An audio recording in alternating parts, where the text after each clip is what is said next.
Morning traders, it is Tuesday, March 24th. I am in my trade of the day, we'll call it. So I've been scalping EuroCAD. This morning I was in and out in profit, but it wasn't moving for me. So I kind of walked away for a little bit, made another cup of coffee, came back at about 5:30, 5:45, and I found another entry following the same bias to buy it, to see it come higher. So I got back in, and now I've added to that position. So all three entries you see here on my FX trade app are in profit. The best entry is up about 70, 68 pips. The worst entry, the smallest entry, is up 43 pips. So it finally took off in the direction that I that I had probabilities telling me that it was going to take off in. I want to show you how I figured that out this morning. But if you're new to the channel, my name is Austin Silver. I'm just waking up this morning. I might sound a little stuffy. It's only 7 o'clock.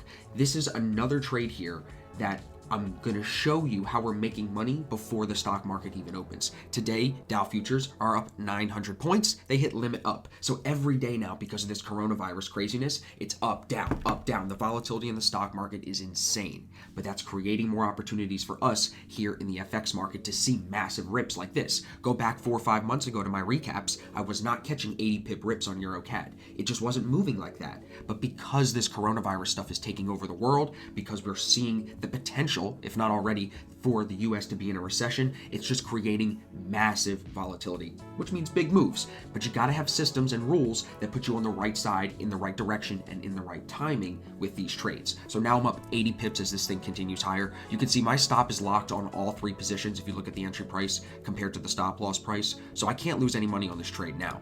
I wanna show you first on the 15-minute what this looked like. So overnight, Overnight, it consolidated at the 50 EMA, but yesterday, to start the week, we made a really strong push up, and I really liked the TDI holding above that 50 value. On the higher time frames, if we take a look first at the 1 hour, I'm going to turn off my ADR tool and my pivots just to clean it up here a little bit for us. So, and what we'll do is drag this all the way out here, just to make that a little bit easier. So here, you can see Monday here, this is Friday, Thursday, Wednesday. Monday, we broke back through the 200, back through the 50, the white and blue lines there, and the 800 EMA is down below. So that tells me the overall trend here is long. The overall trend is to see this come higher. As the TDI now is in the buy zone here as well, that confirms the long bias here. So 1 hour, long biased. 4 hour, look at the EMAs, 8, 21, 50, 200, 800, perfect. TDI in the buy zone. Perfect. So 4 hour, long biased, daily, TDI in the buy zone, EMAs are coming into an uptrend, and prices outside the 8 and the 21. So long biased here as well. Every single time frame telling me to be buying this thing. So all I'm doing is looking for the right entry with a risk reward setup that I can read. I'm going to put the risk on and let it do its thing. This morning it was a little choppy. You can see in here, the pins were a little choppy, but like I said, got up for a few minutes, came back, level headed, found another risk reward setup here on the 1 minute, and it's taken off for me here, even higher now. Look at this. So the risk reward on the 1 minute was pretty much like this. I liked the TDI holding into the buy zone. I liked the level set here at about 3 o'clock in the morning. Let me draw a box for you. This level here, look at the resistance shown there. So once we bounced off with that double bottom here again at 4:53, 5 o'clock, I'm up, I'm ready to trade. I like the bias. I knew my stop could be here. From my entry point, my stop initially was about 20 pips, but I moved it up to about 15, 16 as the trade started to move higher. And now it's locked in profit, so I can't lose any money. So this was a really clean setup, long biased. I mean, now what I'm doing is trying to figure out how high is this going to go. So what I do is I turn on the ADR tool and the pivots just to get an idea. It could definitely slow down at the pivot here like it did yesterday. That's the purple line, but ADR is 345. So this definitely could come higher as the day goes on. It's only 7 o'clock in the morning. I do have a little bit of the trade closed, but like I said, I do think this has that volume, that EuroCAD juice, so I want to leave it in. I'm going to take a little bit more profit when we reach the pivot, but I think we could go through it. So I'm not going to just bounce. I'm going to take it candle by candle. When we first got in, look at how well it held the 8 EMA. It was a little slow, but again, if it holds that 8, there's no exit signal. Follow the bias, stay in the trade, give it time, boom, it moves. I'm not saying it's simple, but if you have systems that repeat like this, it does get pretty easy. So here's where we're at. It's 7:05. I'll show you the FX trade. I'm up 86, 80, and 63. It's a really nice trade. So second one of the week. We had GJ yesterday and now EuroCAD today. So I'll come back in a little bit. Maybe we'll be over 100 soon, and I'll keep you guys posted. I appreciate you being here. All right, guys, I'm back. It is 7:54. I'm up 160 now. It has just been taken off. I tried to wait and just let the trade develop before I came back on and updated you guys because I've only taken that 50% out that I mentioned to you before. I haven't done anything else other than move my stop loss up, as you can see. But it's still, look now, 162, 163, 164. It's just getting gassed up right now. I think it's because we're getting closer and closer to seeing the New York stock market open. We're going to continue to see these euro pairs get some volume, I think, because of that. Look, 175, this is insane. And I'm showing you guys this because I want you to see that this type of volatility is only happening right now. This was not happening a few weeks ago.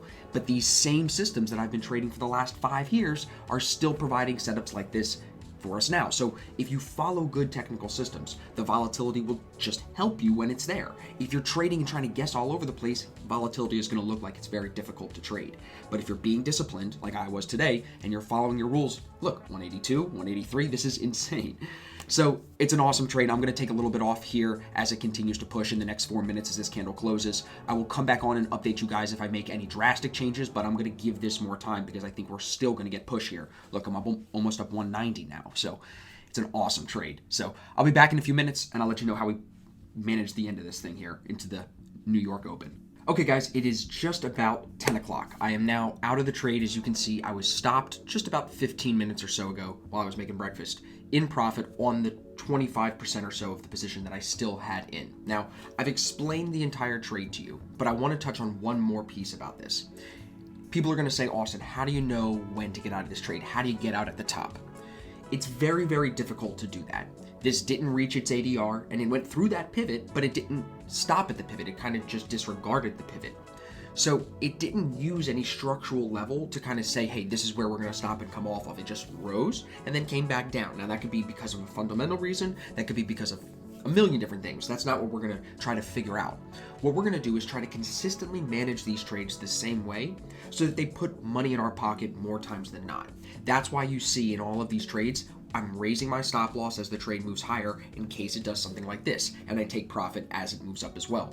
I took a little bit more off as it pushed higher here. If we flip this to here, you'll see my notes again. On the 1 minute, you can see it coming back down now. I took off a little bit more here, right? Another 25%. I don't remember if that was in the first clip or not, the previous clip, but either way, I want to show you here when it pushed really, really hard. I mean, on the 1 minute here, we're looking at, I want to measure it so you guys can see. Off the 21 EMA, within 10 minutes or so, 15 minutes, we moved 100 pips. So after that push of another 100 pips, after I was up about 80, I took another chunk of it, but as you can see, it didn't hold that level. It actually came down, and it took me out of the rest of the position here, back at, looks like the 1 minute 800, which is the same thing as the 15 minute 50.